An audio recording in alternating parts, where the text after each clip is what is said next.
Blessed 19th Sunday after Pentecost. So this is, I think, video 4, priestly abuse.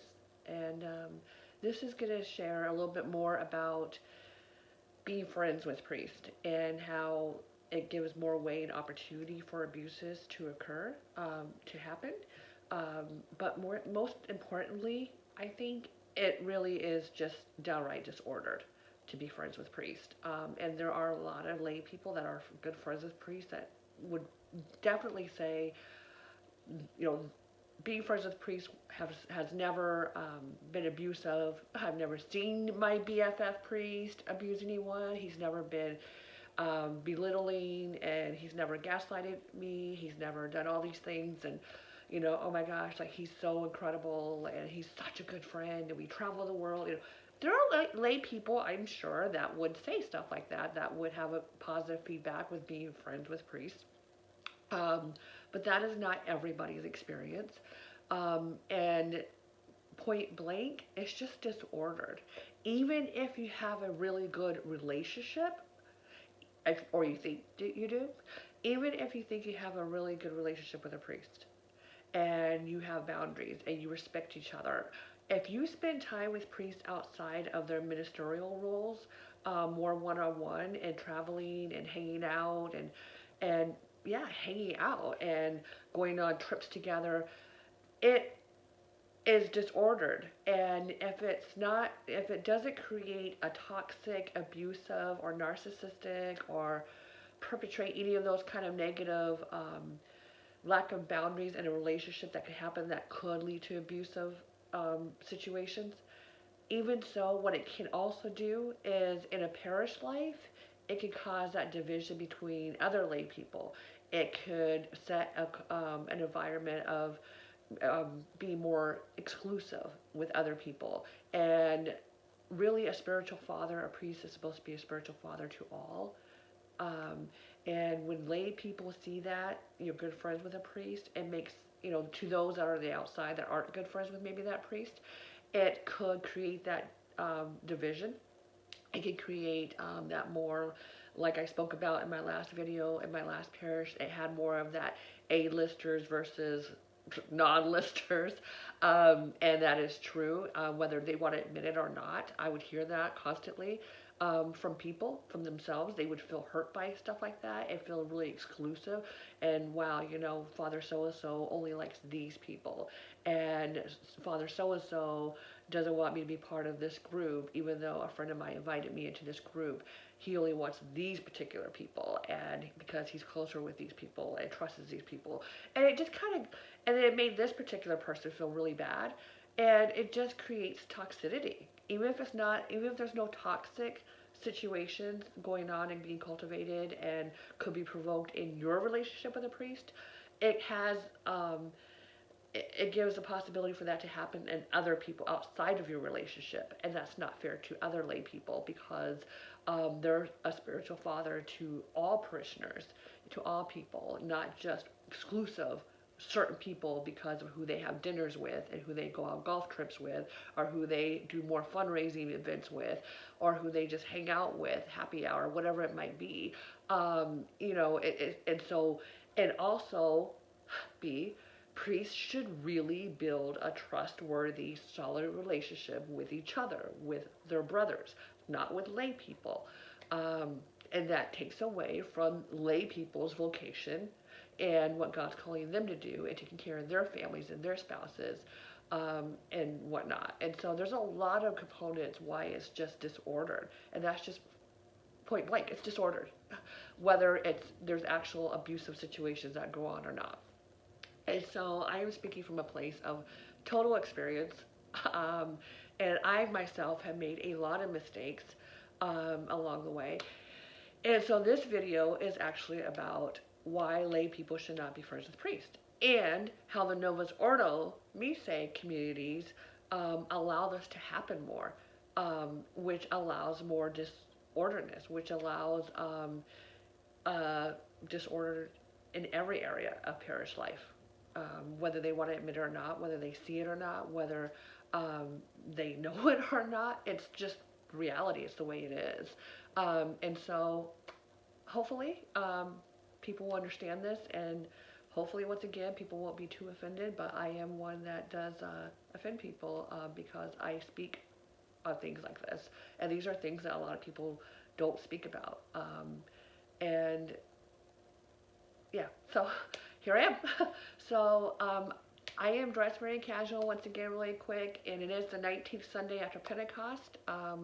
October 11th is when I'm recording this, 2020, and I'm still, if you know my health journey from my previous videos I've mentioned, I am now using a cane. I am not on crutches, but I'm still having a lot of complications with my complications from surgery, and so I did not go to mass today. My whole leg from knee down to my toes is completely swollen, and I'm just in a lot of pain, and I've been elevating all morning and just putting heating pads, and yeah, it's been complicated, and so I did not go to mass, and so I am very in casual wear and very much physically not feeling comfortable, physically in pain a lot. So this is, I guess, how God wants to use my Sunday. But of course, I read the readings. I would highly suggest. I've mentioned these in other videos. Don Prosper Gerger, the liturgical year. It's commentaries on the readings, and so you can read, which is really helpful when you miss mass and you're, for you're homebound or in sick or whatever reasons, or they shut down public masses. It's really helpful to have. And so, yeah, and of course I have my missal. So yeah, I still am celebrating and honoring Sunday, the Sabbath, and so being in the traditional rite of the church has really helped me and taught me how to do that. And so here I am. So okay, so back to not be friends with priests or being friends with priests. It is disordered, and so this is a really complicated one to talk about. I've been really discerning and praying out how am I going to do this one, and so I've been really, Holy Spirit help me, Lord help me. So hopefully the Holy Spirit will speak through me, help me with this one. Because I really think it needs to be shared. I really think people really need to take heed to this, priest and lay people. And but it is, like I said, it's really complicated to dive into it, to explain, because it's just, I see it like this tree with all these wild branches. I can go on a tangent, and because of so many different experiences. And so I was Pentecostal really quick. I came into the church in 2010. I came from a Pentecostal church where there was some spiritual abuse there as well. So Protestantism is not free from spiritual abuse for sure, or any kind of abuse. And I was really good friends. I was a volunteer and youth minister. I was the pastoral care director, pastoring the youth group, the teens in the youth group. And so I became really good friends with leadership. I became really, really close with the youth pastor, our youth pastor. And I would have, he would be over for dinners and stuff. And so and I will start from Protestantism, my experience with being friends with leadership. And so we were really good friends until there was a sexual scandal that happened in our youth group that I had to confront him with and I had to stand up for. And unfortunately, there was another youth volunteer that was having a sexual relationship with a teenager who was 13. So she was not at age of consent, and so it was considered in the state of Michigan um, statutory rape, where the the the teenager is not at age of consent, basically. And so that was going on in our youth group. I took it to the youth pastor over and over. He didn't want to do anything about it. That was one of his favorite and best teenagers that he had spoken life into. He had really helped and really, formed in the faith. And he just was partial to this particular volunteer. And the guy was like 18, 19. And so he didn't want to handle it. And he kept brushing it off like, it's just a teenage issue. Yes, it shouldn't be going on. I'll handle it. Long story short, so I can get into my clergy ones. Um,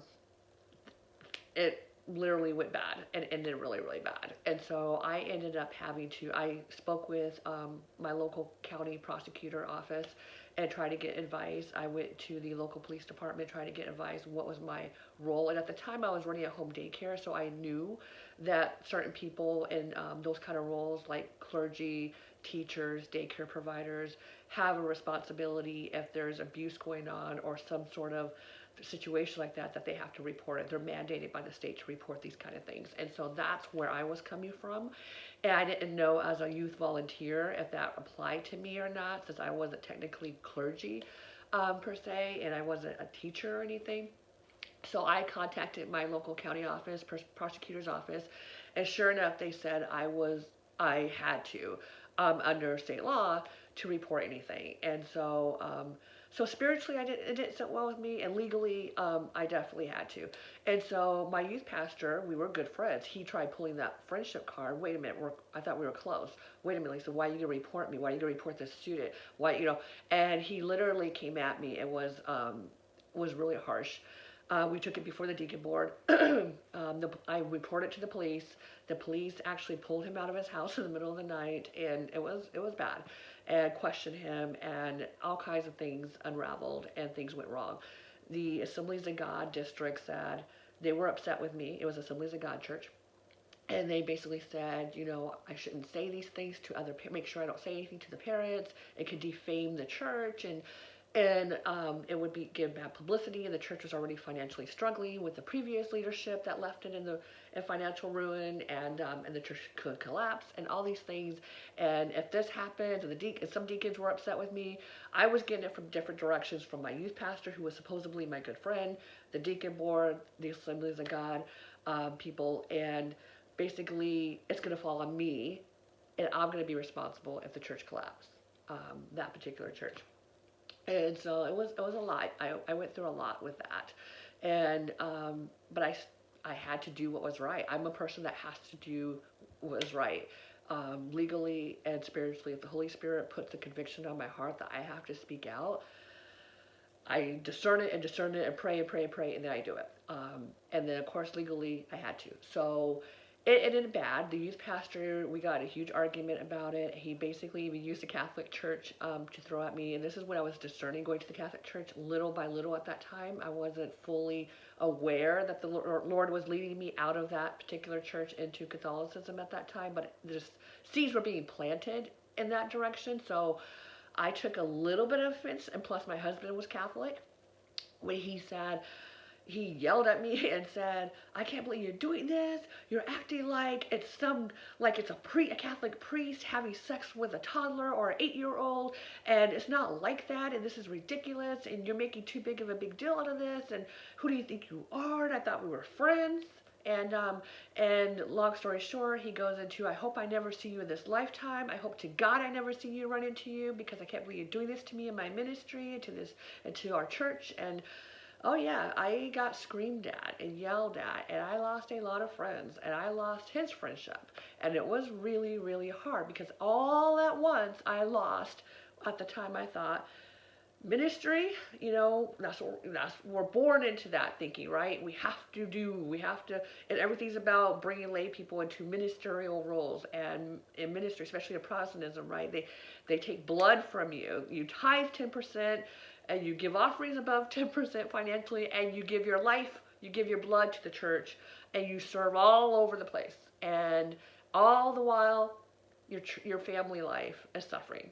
And I'll get to that, and that's how the Noah's Ordo I see, and what it does, not just quite as bad to that.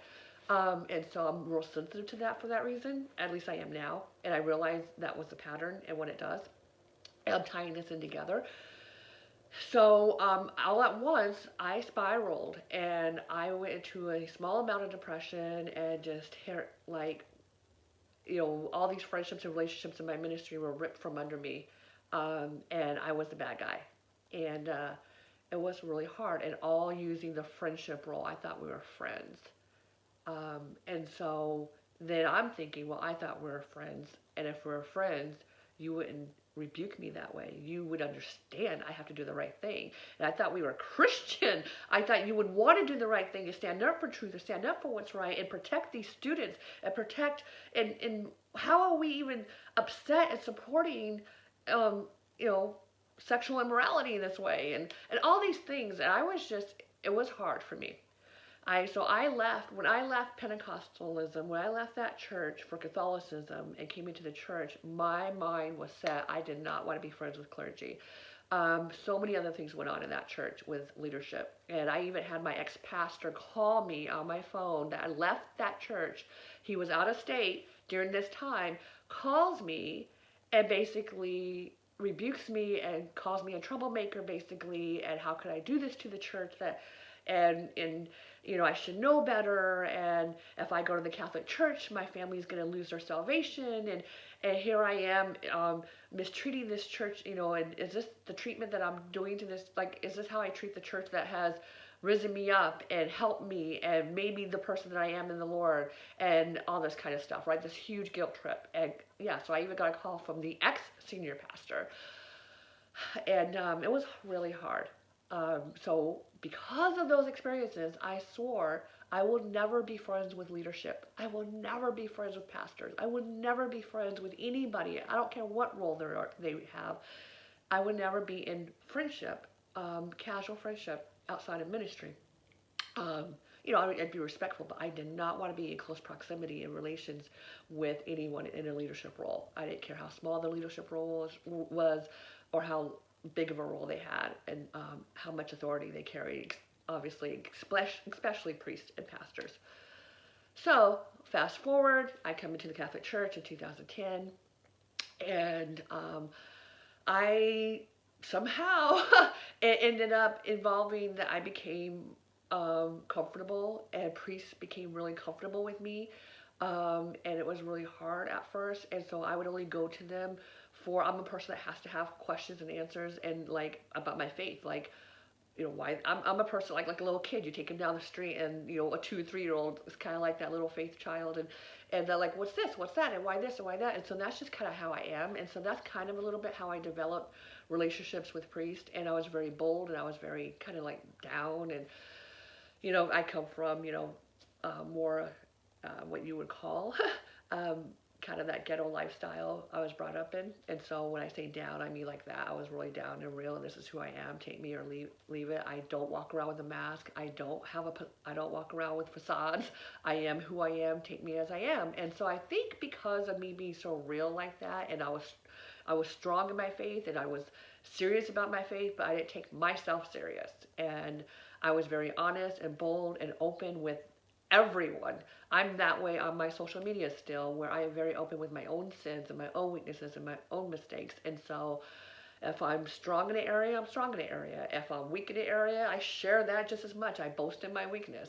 And so I think um, that kind of personality, my temperament and personality, was a little bit, I guess you could say, in a way, attractive to certain priests, and they felt comfortable being around me because they could they felt like they could let down their hair and be kind of a little bit real, and not have to always be on the spot and always be priestly. And so I'm summing that up and paraphrasing from different responses that I received from priests along the way, and why they trusted me and why they felt comfortable with me. And so, which eased up those boundaries between me and them, between lay and priest. And so I would go to them a lot and say, hey, you know, why do we do this in the church, and why this and why that? And they would have answers, and I would have sometimes a little sass to me, like, what, that's just silly. And I would just kind of like, you know, I would respond honestly, and I didn't try to be pious or anything. And so we would laugh sometimes, and so when we would laugh, it broke down that barrier. And like I said, we became comfortable. And then they started noticing, I guess, my charisms, their words. I'm paraphrasing the responses in this. And through conversations, they appreciated my charisms. And so they started trusting my charisms, and I would hear stuff from them, their feedback, like, Lise, you know, your voice is one of the few voices I trust in the church or in the diocese. Lise, I really trust your voice in this. Lise, you know, will you pray for this, my sister, because I really trust your prayers, and you know, and all these things. And so spiritually, we started becoming close. And so, and if I pause, I have to be really careful with what I say and how much I want to share or how much I feel like the Lord wants me to share or not, when it's time or not. And so, um, with one of my pastors, um, I think he kind of got a kick out of that. And he has this personality that was kind of like he would lust after anger, I guess you could say, and he got his kicks out of being arrogant, not being arrogant, but having arrogant ways. But it built up to that, and I would sometimes respond in that way, and so we would laugh about it, and it just built. It started tearing down the boundaries, and I started feeling more comfortable, like, oh wow, priests and pastors aren't so bad, and I guess I can, and whatever. And they trust me, and I trusted them, and so they became my confessors, and they became the only people I started talking to. And it didn't help that I'm a woman that didn't know how to tap into my femininity. I wasn't very feminine. Femininity has always been a hard thing in my life. I didn't even know what it was and didn't even know I lacked it until, to be honest, traditionalism. Um, so I connect more with males my entire life. And I was just more rough around the edges and more direct. And I liked more fighting movies and action movies. And I don't like anything like craft shows and all that kind of stuff that women would. And couldn't hold conversations like that with them. And when I would hang out with women, they would only talk about their husbands in a negative way. I didn't get into that. I didn't like talking about my husband in a negative way. So I just like talking, like what you would call shooting the breeze. I just like talking casually, and I myself had intimacy issues, and I like talking about God a lot, and so that I think is what really helped draw in close relationships with priest, and is what created that. So then what happens is a priest can pull their authority card at any time, just like my Protestant pastor I talked about, right? You don't see it coming out of nowhere. And all of a sudden, it's 1 minute we're down, we're friends, or we're cool. Next minute is, wait, I'm the priest, I'm the pastor, who do you think you are? And so it becomes that hot and cold, which can become abusive. But also, I'm going to use the word throughout, it's disordered, period. No matter how you slice it, and no matter how bad things get or how good things stay, it's still disordered. And here's the main reason why, right? See it like this. Just how we wouldn't be friends with our kids and we shouldn't be friends with our kids, it's the same thing. Our children are entrusted to us to parent them first.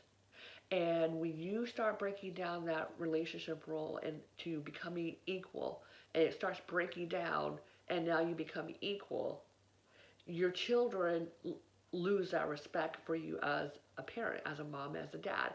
So then when you try to pull that parent card, first you're like cool, you're hanging out, and you let your kids curse, you let your kids do whatever, listen to whatever music, and I don't know, just like you're more teenage level, you're more of their peer.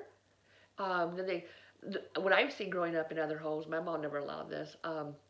Is calling, all of a sudden some kids and teenagers will grow into get used to calling their parents by their name, and that's disrespectful, right? It loses that authority role where then you can't speak into their life from the place of authority when you need to, that parent role. Same thing with priest and lay people. It doesn't matter that we're the same age or I might be older, whatever it might be, it's still the same thing. It starts deteriorating that respect level and not honor that's supposed to be between the two, that respect between the two and the honor of higher for authority. And so I didn't even know what a priest was technically, until coming into the traditional rite and how their mannerisms are in the liturgy, how their mannerisms and how they are outside of the liturgy. And so the way we worship determines how we live. I constantly say that lex ordandi, lex credende, lex vivendi. Everything flows out of our worship. If our worship is disordered, our communities are going to be disordered, our relationships are going to be disordered, our homes are going to be disordered, our faith is going to be disordered. And so I like to tie it all in because it is all connected. It just is. Whether people want to admit that or not, no matter how offensive that can be or not, when in my traditional church now, my traditional parish, living in the exclusively Latin rite, the Latin community, Latin Mass, um, literally, The priest is up there in the sanctuary. The lay people are in the nave. We have no business being in the sanctuary that close with the priest. There is no, not supposed to be active participation because they are the priest. They go into the Holy of Holies, and it becomes about them being little before God and offering the sacrifice, right? And there's no lay people in the sanctuary. There's no Eucharistic ministers. There's no lectors for a reason. They're a priest, we're lay, and the way we worship is the way we live. And it's the same thing outside of the Mass. And because of the Latin Mass presenting itself that way, and we approach the Mass that way, we approach the communion rail that way, we approach our priest and they approach us in all this way, and it's separate. That's how our lives are, and how we engage in conversation, and how we encounter each other, how we approach each other outside of the Mass as well. So the Novus Ordo is not like that. It's all mixed, right? It's all active participation, and people, lay people going up in the sanctuary any old way, in casual way. When you have a casual manner and all this casualness, you're gonna have casual relationships and casualties that happen. It's just the way it is. Friends, right? Just levels of friendships outside in the world. How many of us have gained friends and lost friends, right? And some friends can handle your boldness or handle this or handle that. Friendships deteriorate for different reasons because you're casual. You know everything about each other. You know how to hit each other with each other's triggers.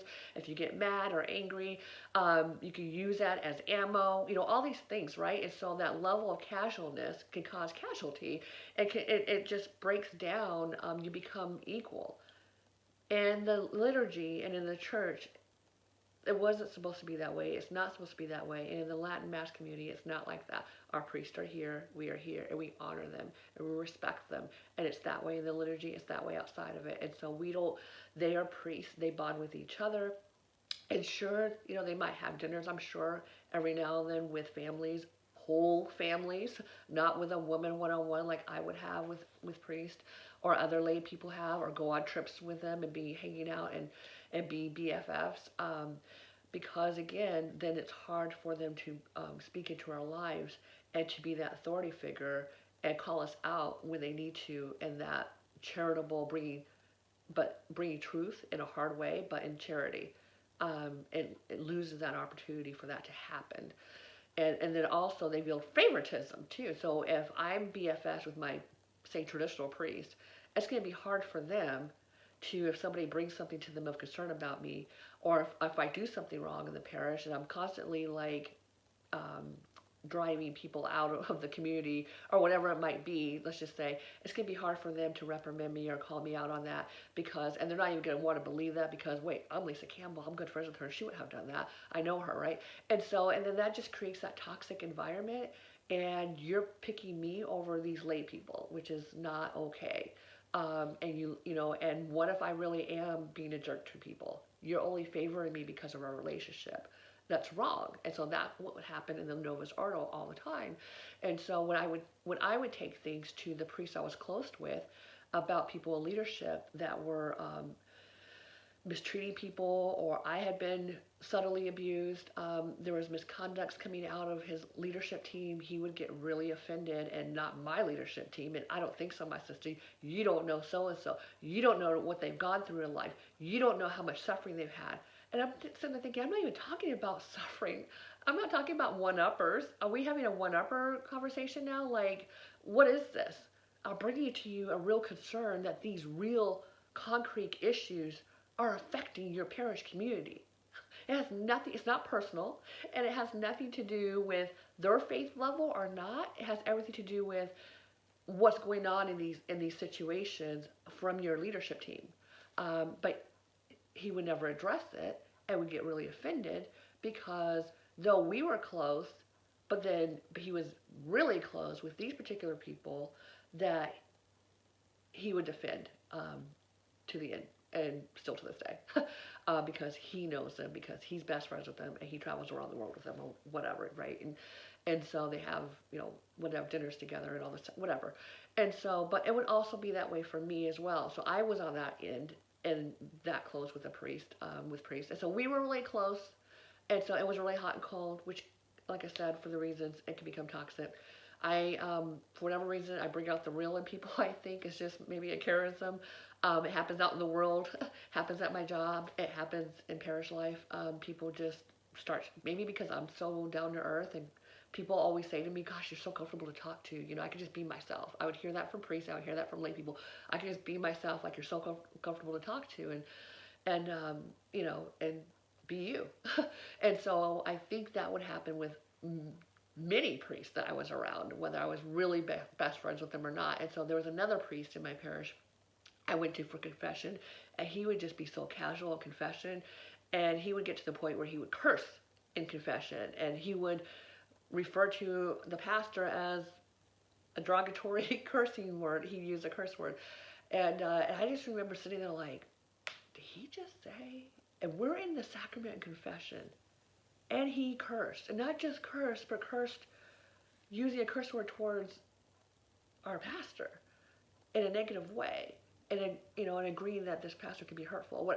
And it became toxic. It became like I don't want to know that part of the priest, right? And then you lose respect for them, and you see them as your level, and you lose respect for them. And how can you even go to them for serious issues, spiritual needs and issues, family issues, or whatever, faith struggling issues, or whatever it might be?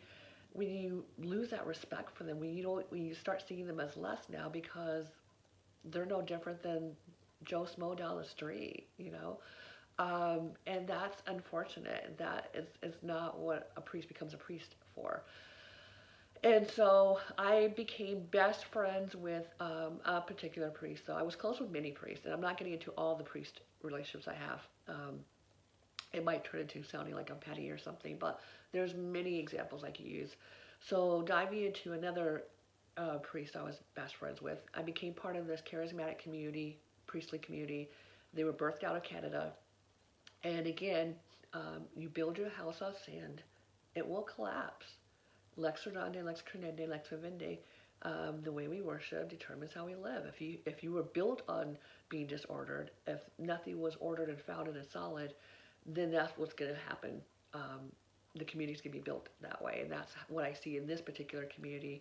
Obviously, definitely Novus Ordo because it's a charismatic Catholic priest community, and it was probably one of the most wounding experiences dealing with priest. I wouldn't say and it was definitely one of. I was blindsided by them because at the time I was charismatic, and of course it was like woohoo, everything was woohoo, right? And it was like being on fire and being close and being casual, being cool, and I became a lay associate. And so one of their priests was also an associate priest at my parish. And so we just built up this bond because this particular priest didn't have relatives in his life. He's from out of the country.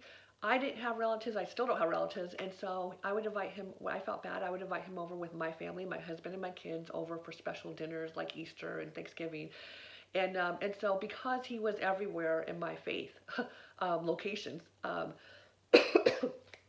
excuse me, and because I didn't, like I said, I didn't have family, he didn't have family, I felt bad. Our interests were the same. We had a lot of things in interest, hobbies and stuff, and our faith focus was a little bit more in the right, not right, more in the same direction than my other Novus Ordo priest at the time.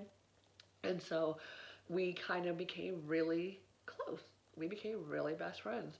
And then got to the point where we would do like Tough Mudders together and obstacle course races and 5Ks and 10Ks, and we would do stuff like that as a group, him and other, you know, people in his community and friends. And so I was always open to that, and like, hey, the more people, the merrier. But then we started hanging out, like, if my husband was busy, and I'm a huge Marvel fan, and if my husband was busy with work, and of course, a lot of my female friends would be busy with their kids. My kids were older, teenagers in high school or out of the house, so I didn't have young kids, and they would be with their friends. I would want to see the recent latest Marvel movie or something, and I'm like, oh, this movie just came out, this X-Men movie or whatever. And so he would go to movies with me all the time, and I'd say, hey, you want to go to the movies? He's like, yeah, I just did this and did that, and his priestly duties. And so we became best friends, and but it got to the point where I started even noticing he would defend me over some of his brothers in situations. When I became a lay associate, and then over the lay associates, I would clash. I started clashing with the chaplain because my ways at this point now, I'm really fast forwarding, was becoming more traditional, and I discovered the traditional Latin Mass, and so being in a charismatic community, my I was clashing inside interiorly. I was both atmospheres were colliding within me, and I was confused. What is worship? I started asking the Lord, what is worship? And I started realizing, he started purifying my worship, purifying me in my ways. And I started questioning more within the charismatic community. Why are we doing this? Why are we doing that? This is a little disordered. Should we really be doing this? Should we really be having woohoo praise and worship services and nights during Holy Week? Like, that's just doesn't seem reverent. Like, during Holy Week, shouldn't we dial down and draw back and be more solemn and contemplative? I don't know, call me crazy, but I just kind of thought Lent was that way, and I thought Holy Week was that way. And so I would bring those kind of things up, and it would clash, and the chaplain would be really upset with me, and he would be really just speak to me in just respectful ways and be really offended and have knee-jerk reactions. And so this particular priest I was BFFs with would defend me in it. And so that is also not right and fair, right? I didn't see it at the time. Looking back, I do now. I see a lot of things. Hindsight is 2020, and now looking, I've looked back and evaluated and see how disordered we all were, and it all was, and myself included. And I allowed it, right? But my whole life, if you know my testimony, I didn't know better. And so being friends with priests, I think I always thought they would call me up higher. I always thought they would kind of a little bit speak into my life spiritually and keep me accountable, but it was never that way. Looking back, my faith was like deadline. It was stagnant. It didn't grow. It became stagnant. It became status quo. It became lukewarm. It became where I didn't, it wasn't like, it just became like just neutral. And I wasn't growing. And I started spiritually dying. And one of the things that my best friend priest and other priests I would hear say, but especially my best friend priest, I would refer him to that because that was the priest I was the closest with. He would always say this: "Thanks, Lise, for not using me for my priesthood. Thanks, Lise, for not using me for the collar. Thanks, Lise, for not being friends with me just because I'm a priest. There's so many lay people that want to be friends with priests, all these groupies, and that's what most lay people are. And we know that. We see through them. We just want to be BFS with them, and because it validates them and they find value in it, and instead of looking to God to be validated, they look to us. Ooh, if I'm best friends with a priest, I must be holy, I must be faith-filled, I must be worthy. And they validate, and so they find validation in it, as what it was explained to me, that they see through the laity that way. They see most lay people who want to be friends with them as groupies. And it's unfortunate that they have to use those terms, but it's true. And I have a friend that hates that term, but it's true. And so they would actually thank me for not being a groupie. They would actually thank me for not looking to them for their priesthood. They would thank me for not looking to them for being a priest. And I didn't. It just evolved that way. I didn't even want to be friends with a priest because of my previous leadership poor experiences. I had that little bit of trauma in there still at that time, but it just evolved that way. I couldn't connect with Catholic women at the time.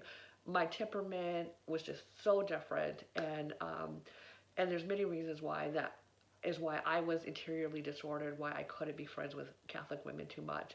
I was disordered inside, and so it made it easy for me to be friends with priests for that reason, and they felt comfortable, like I said, but at the same time, I used to think, in the back of my mind a little bit, when they would say that, but you're a priest.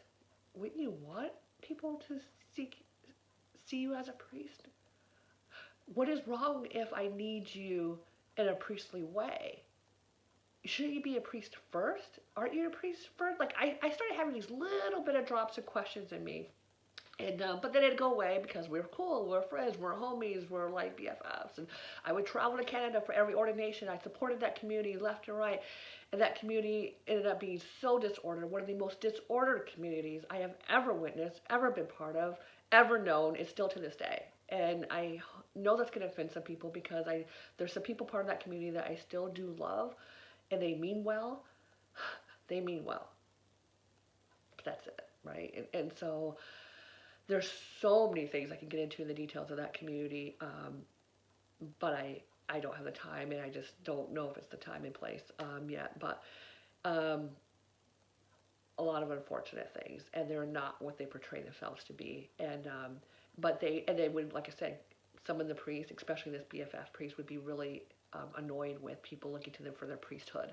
And so then when it became to even modesty and dressing and the way I spoke and the way I dressed and the way my mannerisms were, I was never kept accountable in that either. Like, they never, like, it would come up in St. Francis de Sales. I would say stuff like, oh, I can never connect with St. Francis de Sales. Like, I don't understand that whole, like, homemaker mom and domestic life and all that wholesomeness that he talks about. And I would just kind of, like, casually go through the book of devout life and be like, I can't even connect with that.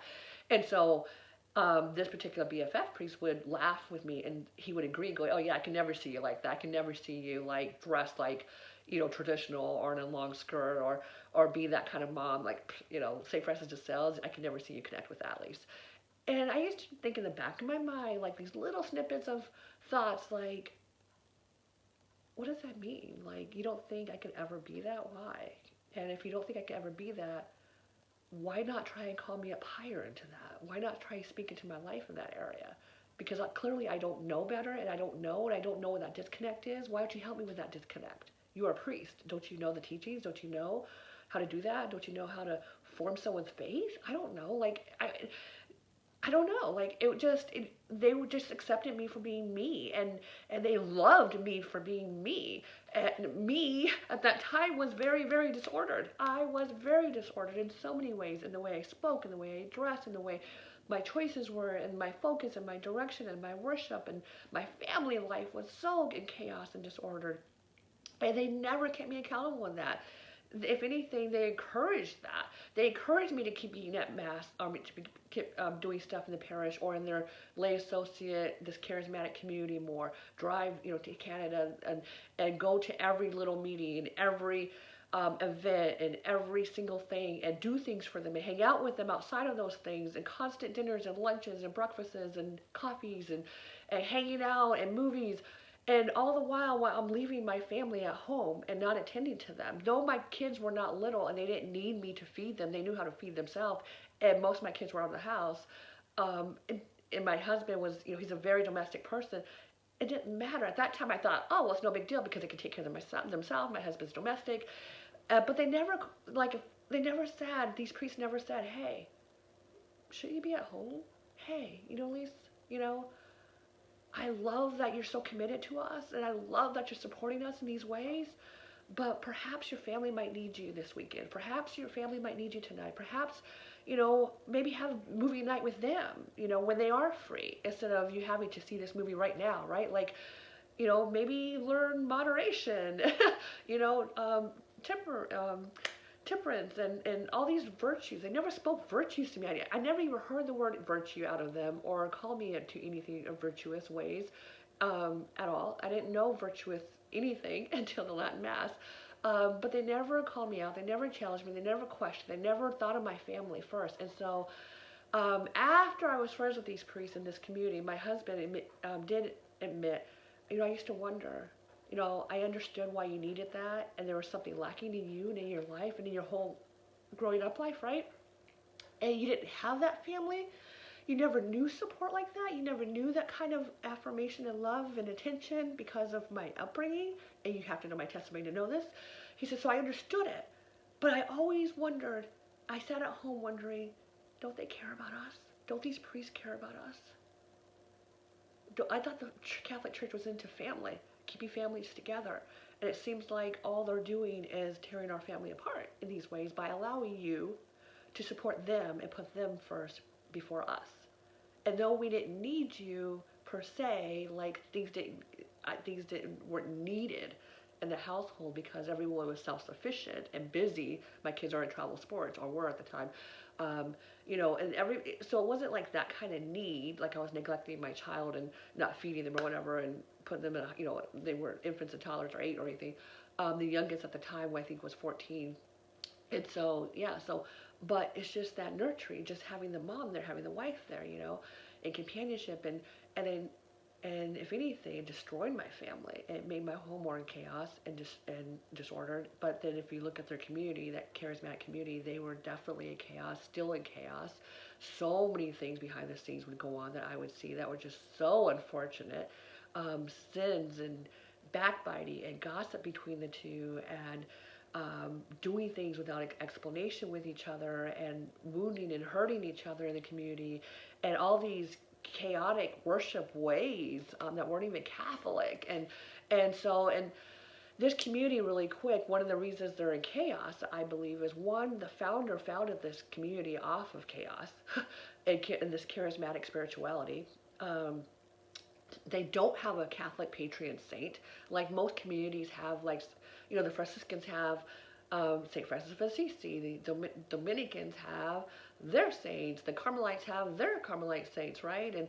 And the Institute of Christ the King, where I'm a parish member now, though they don't have a founder that died and founded them, their founder is Monsignor Vach, and he's still alive today. They have 3 patron saints over their community, which is Saint Thomas Aquinas, Saint Francis de Sales, and Saint Benedict, all for different areas and reasons. They glean from their teachings constantly, and those are their patron saints. And they have a patroness, Saint Therese of Lisieux. Over their community was founded with those patron saints. This charismatic Catholic community in Canada does not have a patron saint. Their worship was built in chaos. Their community was built in chaos because of that charismatic. They were part of a really disordered charismatic. They were part of Vineyard, and I don't even have time to get into that. If you Google that, like airport Vineyard Airport Church in Toronto Airport Church, or something like that. If you Google that, you will find out how chaotic that those praise and worship Protestant services were. Well, their founder and some of their priests at the time, when they started the community, would go to those services and were part of that. Like laughing in the spirit and all this, rolling on the floor and craziness and stuff. And they started this Catholic community based off that. They don't have patron saints. They don't have, their seminarians don't wear cassocks or a certain robe or a certain uniform, certain way of vestments or that identifies them or anything. They wear casual clothes. Their priests a lot of times will wear casual clothes out in casual situations. And so there's no particular garments and vestments that represent them per se either. And so there's just a lot of lack of Catholic identity that I see in them, and that was not even in part of their foundation. And so I say that not to belittle them and to attack them in a negative way, but it is true. And having these close relationships with them, I see now why these relationships went really bad and ended really bad. And some of these priests were extremely living in chaos and disorderness and mortal sin. So my friendship with this particular priest ended because we were so close that we had that, like I said, that relationship where we could be honest and real with each other. He was always at my house, and we hung out, right? And so my husband, like I said, he was aware of it, so it wasn't like that. But it was disordered. Was it inappropriate? Not in that way, but it was disorder and inappropriate because of priorities, right? And so, but because we were very casual and close, we were best friends, like you would with anyone, like I have best friends that are females right now, like I would with them.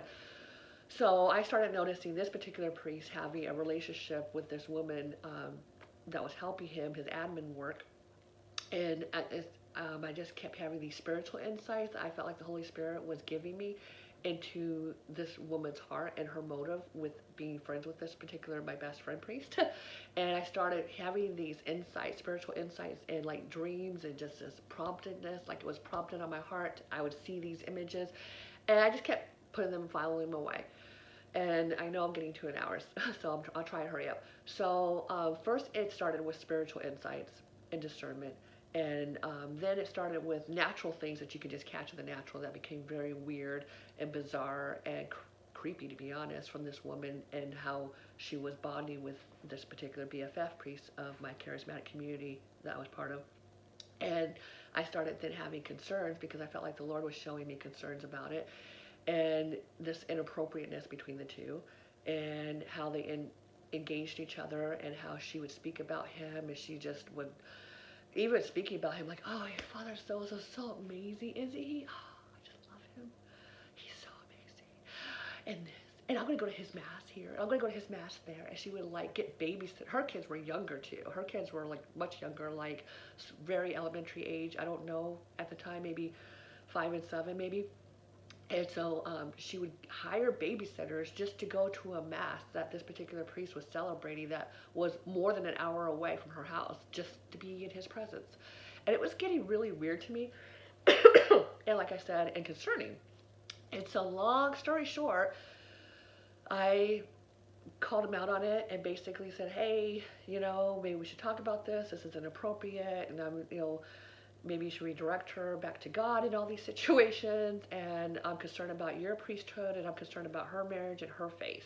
And she's looking to you as God and she's looking to you in everything faith-based and she's looking to you to replace what her husband, I felt at the time, was not providing. And as in a lot of us for different reasons and whys or and reasons, right? But this was becoming really like intimately inappropriate. And I started seeing a lot of obvious signs.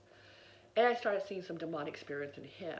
I started seeing that his prayer life was deteriorating. I found out about some videos that he was into that I saw his YouTube page that were extremely inappropriate. And I won't get into here. Maybe I will share all this in a book one day. And that was like, that ripped my heart out because I thought, oh my goodness, what is this priest looking at? Like, he's not the person I thought he was. He's not the friend that I thought he was. He's not seeking faith in the way that I thought he was. Like, why would he be into these type of videos? And it was really alarming. And just freaked me out because I felt they were disturbing on top of that, disturbing content.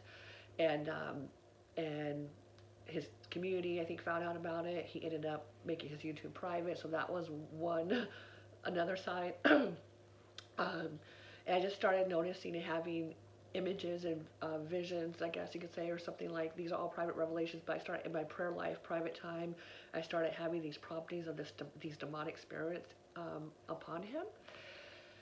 And when that happens, I felt like the Lord was showing me he's letting his guard down, which is allowing this woman to feed into areas that he should allow to be fed into, that could cause an even tighter, intimate relationship together, sexual, whatever, in nature. And so at the time, I didn't know if that's where the relationship was between them two, but I did know it was leading there. It either was there, it was leading there. It definitely had all the red flags for that to happen, for sure. And so I challenged him about it and said, hey, I used to tell him, I know we're close, but if ever a time that it gets to that level, any time that it gets concerning, those boundaries are definitely, obviously being crossed, our friendship needs to be cut. Anytime that you're putting me before your priesthood, or you're putting this woman, or any friendship, and he was friends with a lot of women, any friendship before your priesthood, that's a problem, and all your friendships need to be cut off. And I used to tell him that all the time. But it started getting to the point where it was becoming more of that in his life, and I was having these concerns because I felt like his priesthood was being deteriorated, and he had these big priestly plans that he was going to do. And I felt like the enemy didn't want those things to happen, and so the enemy was going to come in and stop that from happening, prevent that from happening. And that's exactly what happened, actually. So I but I challenged him on that.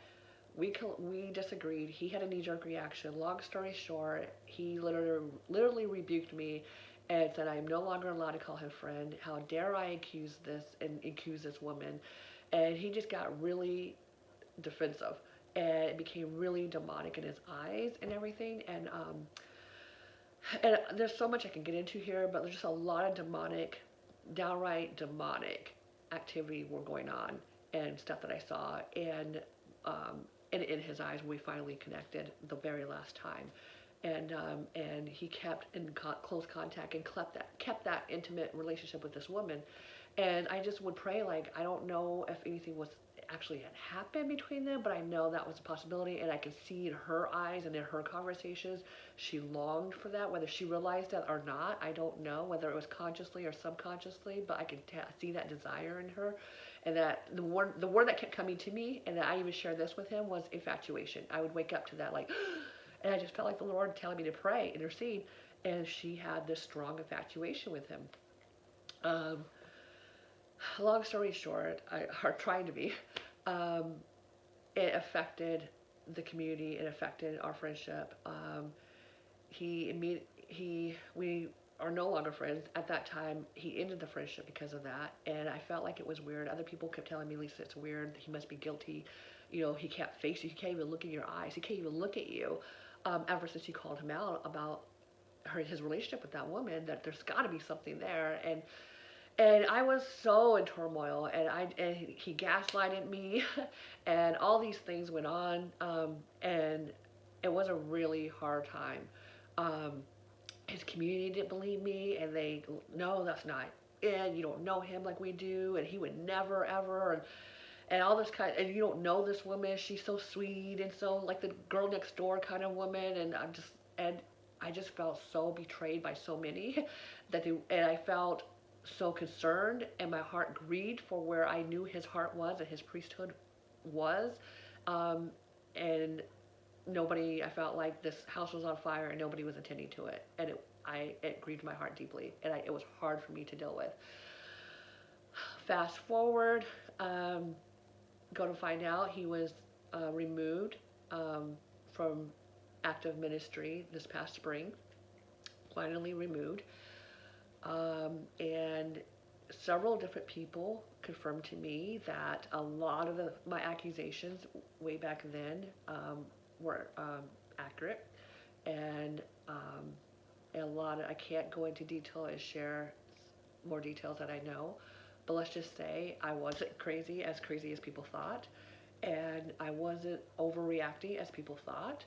I felt like I went through hell with that community, all to find out that they were ended up being betrayed by his lies and manipulation for deep reasons that were confirmed in situations.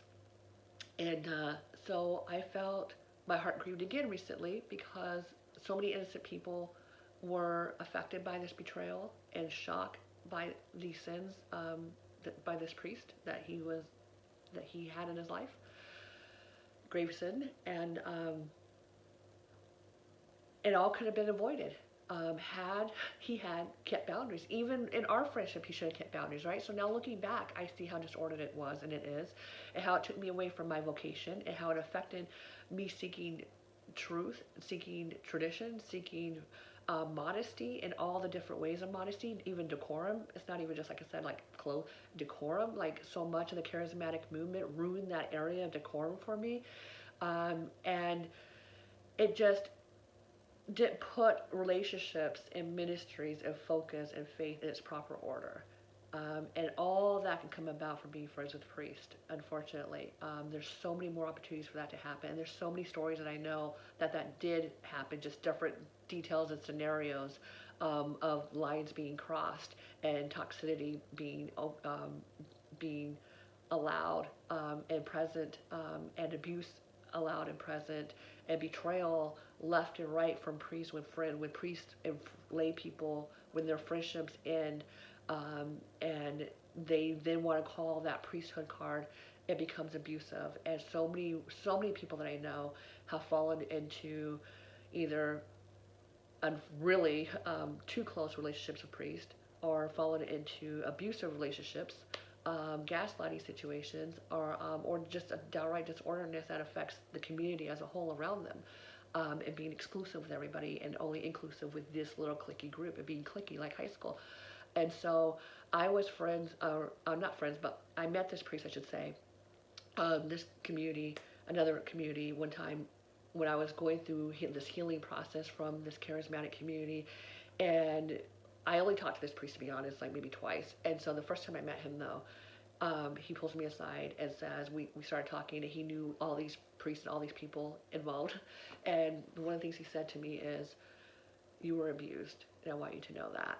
You were betrayed, and I want you to know that. I want to affirm you in that. Regardless of what happened in these situations with all these different priests, regardless of what happened in this particular priest, in this relationship you were BFFs with, in this charismatic community, regardless of what anyone says, and how you feel, and what they try to make you feel, and what they try to say about you, I want you to know, coming from a priest, from me, that I want you to know you were abused, you were manipulated, you were betrayed, and you're going to have a long time to heal from that, regardless if you were at fault in the way you handled things or said things or did things, regardless of the delivery, whatever people always want to claim. A priest is supposed to be a spiritual father, he said. And we're supposed to be in authority. We're supposed to call the lay faithful higher. We're responsible and entrusted to be shepherds, to shepherd the lay people, the laity. We're supposed to be spiritual fathers, not friends with them. And there's so many lay people that try so hard to be our friends for all the wrong reasons, for something that they're lacking in their life that they're not getting from God, and they need to get that from God. And they try and get it from us, he said. But the moment we become friends with lay people, what can happen is that breach of authority. And the second that things go wrong, a priest will pull that priest card and rip it from you, your friendship, your relationship, out of nowhere. And then all of a sudden, it's like, wait a minute, who do you think you are? I'm priest, you're lay. And all of a sudden, it leaves you whirlwinded to feel like what just happened. And that's abuse. And so regardless of the details, he said, I want you to know you were abused, you were manipulated, you were betrayed, regardless of what anyone tries to say and how things went and how things were handled. And it is wrong for priests to be friends with the laity for reasons like yours, for all the other examples that you have with all the other relationships you've had with priests and all the other relationships I know about, he said. So basically I'm paraphrasing this conversation a little bit. It was a long conversation, and it was really healing for me, because a lot of times people say, well, what was your delivery like? How did you approach him? How did you say it? What did you do? It doesn't matter. That's like saying to a parent that a parent could justify abusing and betraying their child because they were acting up, even if that was the case, right? And so we have to put it in the light of parenting. There are spiritual fathers, spiritual, same thing as natural parenting.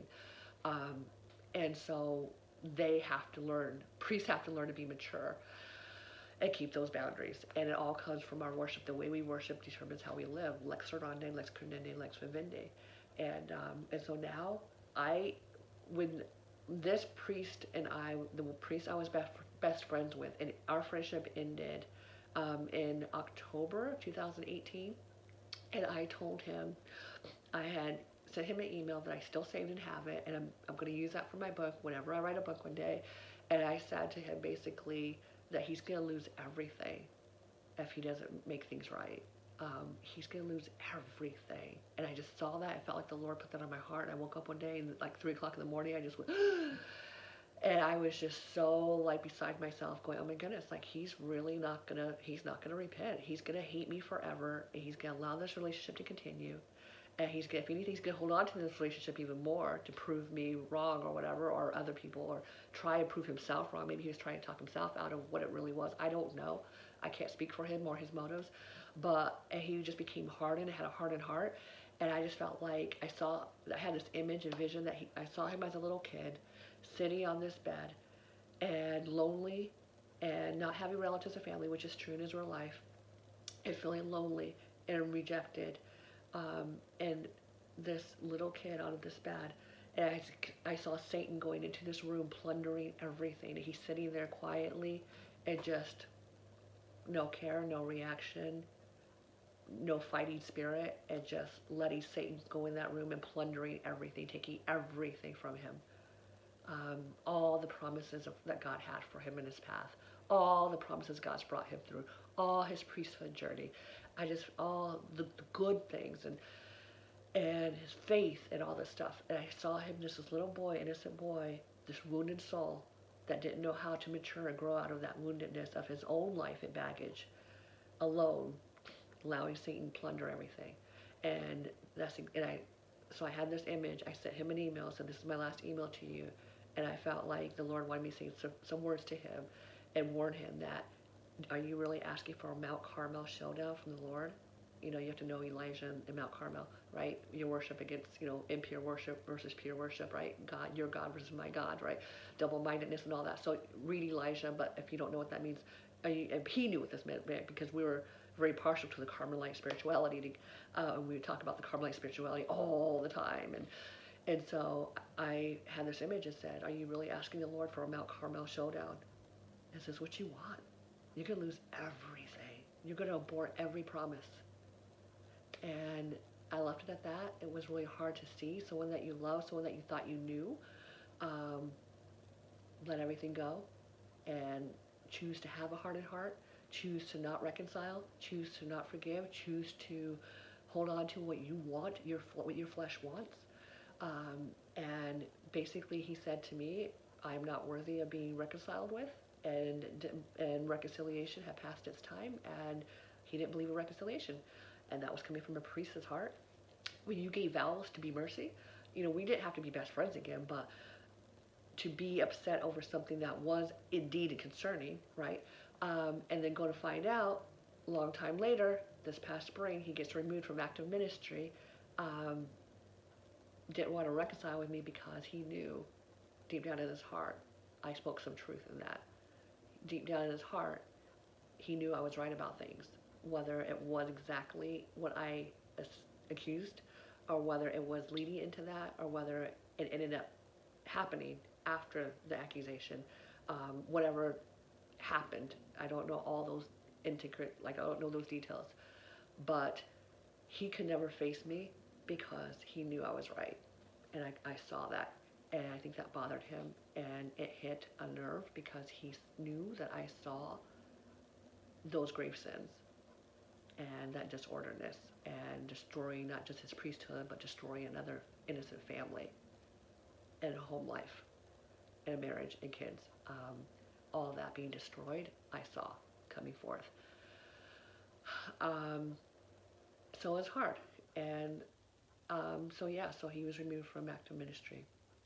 And so I say, it is not good to be friends with a priest. It's just not. My priest today, I don't want to know. I don't want to be cool with in that way. They are my priestly father. They are my spiritual father. And they speak into my life, and they're bold, and they say what needs to be said, and they bring truth and charity, and they're able to parent me because we have that respect and honor relationship. I honor them now. I now see the priesthood totally different in the traditional side than I did the Novus Ordo. It's just disordered. It is. It's in chaos for many reasons. But if you look at the worship, lay people are everywhere. It's that way too in the worship. So the way we worship determines how we live. And I hope that helps. And I hope people understand what my point is of this video. I think by taking heed to this, it can really help eliminate a lot of unfortunate situations in parish life. It can help eliminate priests falling into grave sin. It can help priests leaving the priesthood. It can help priests being able to grow up and mature and become more of a father figure than a friend. Hey, my man, how are you? Hey, being all cool and in order so you can bring people up and call them higher and form their faith.